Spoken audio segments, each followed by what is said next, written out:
Okay, today we're going to get a little basic introduction on how to run a live steamer in Accucraft Shay. If you've never dealt with live steam before, I would call this a user-friendly engine.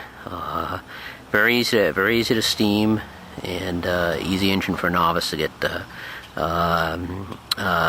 used to. Okay, first thing we have to do is fill the boiler with distilled water. Absolutely imperative to use distilled, not deionized or mineral water on it. You don't want any deposits left in the boiler, and deionized water can attack the silver solder joints that hold the boiler together. Look for steam distilled water. This particular gallon came out of Walmart, and I've also used CVS distilled water with good results. Okay, to start, we open the cab roof. Take the tender top off, put the hand pump on the handle on the water pump here. And on this engine it's very convenient. Just pour the water in straight from the bottle. There is a hole in the tank about where the water line exits, so I don't fill above that. Next step is to crank the water pump to get roughly between 1/2 and 3/4 of a glass of water in the sight glass. When the water level is satisfactory, we take off the pump handles, throw it in the tank, and put the top in the tank. The other item in the tank, the yellowish item, is the battery pack for my radio control system. There wasn't any much other space to put it, so I waterproofed it and installed it in the tender tank. It's been in over a year now without any problems.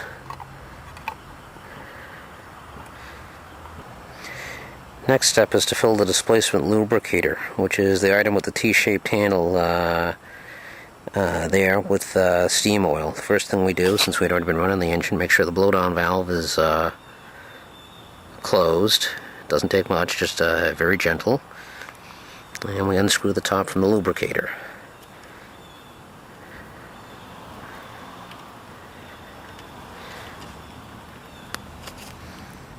Next step is to fill the lubricator with steam oil. Only use steam oil in this application, nothing else. Anything else can come up your valves or do serious damage. This is the only exotic item the engine requires, but a little goes a long way on it. I think this is maybe something like a 7-ounce bottle or so. It typically lasts me for months of running. You use roughly the equivalent of like a maybe a little more than a thimbleful for each run. Once the lubricator is filled, we put the cap back on.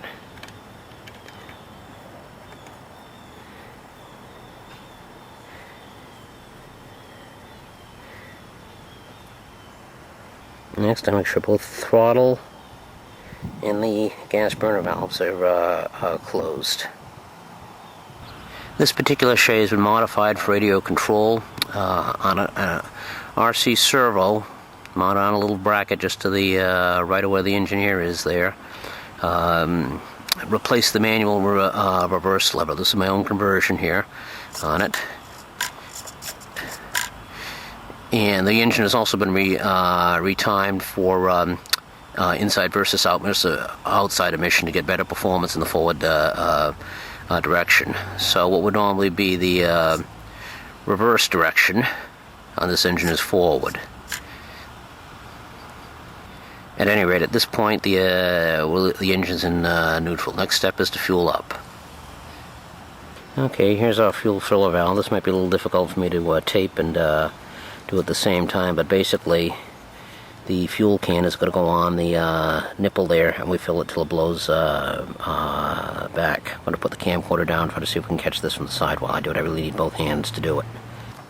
Okay, let's try this again.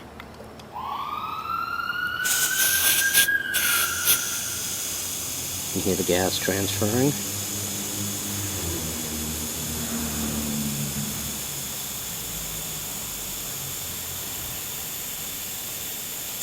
And when it spits back, we know we've got a full gas tank. Okay, this is where we start playing with fire. Open the smoke box door front first. Get in there with a butane lighter.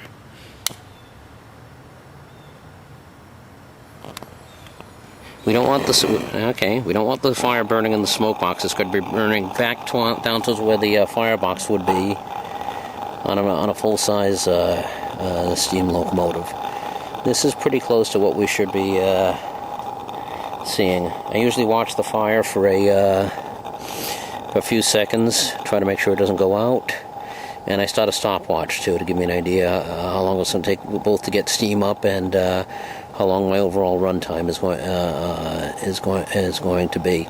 We've already been running some. The boiler's still warm a bit, so we should have steam up in roughly 5 minutes.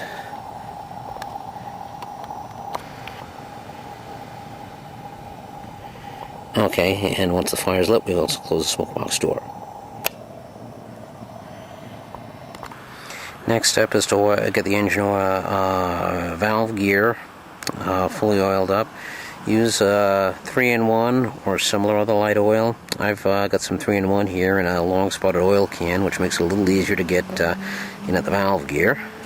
And I normally start at the back of the drivetrain and work my way forward. Also try to get a little on the journals as well.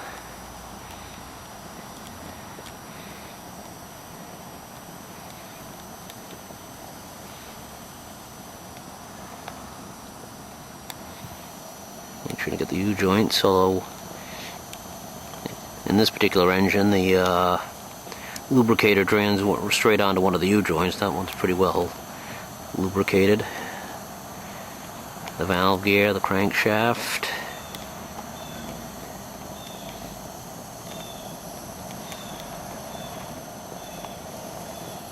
Crosshead area.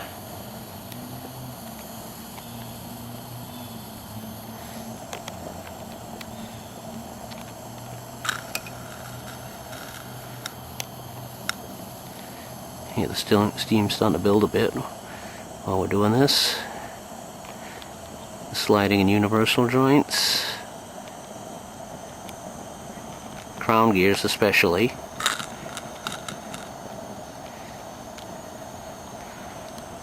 And on the far side of the engine here, the journals.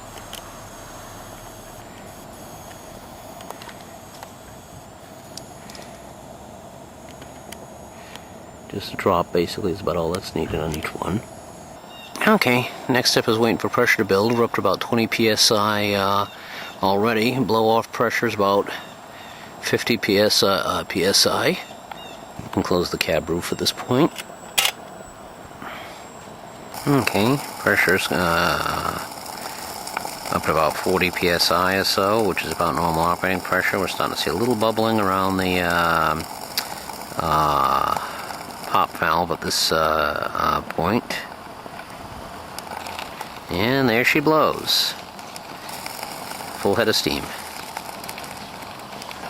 Okay, at this point, I switch on the RC system, which is right behind the switch is located right behind the engineer here, which also turns on both my head and tail lights. Oops, that's hot. Accidentally touched the steam dome there.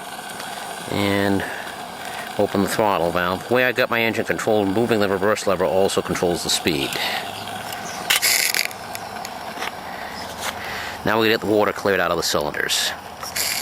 So it's basically work the engine forward and back.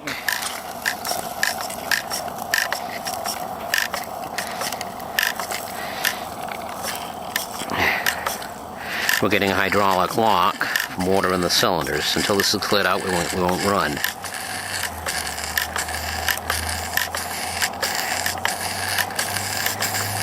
Notice the engine's gradually loosening up a little bit more as the cylinders warm up. Okay.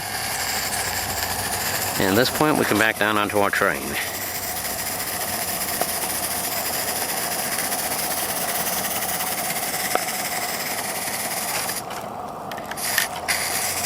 Let's get clear the starting. And we're ready to roll at this point.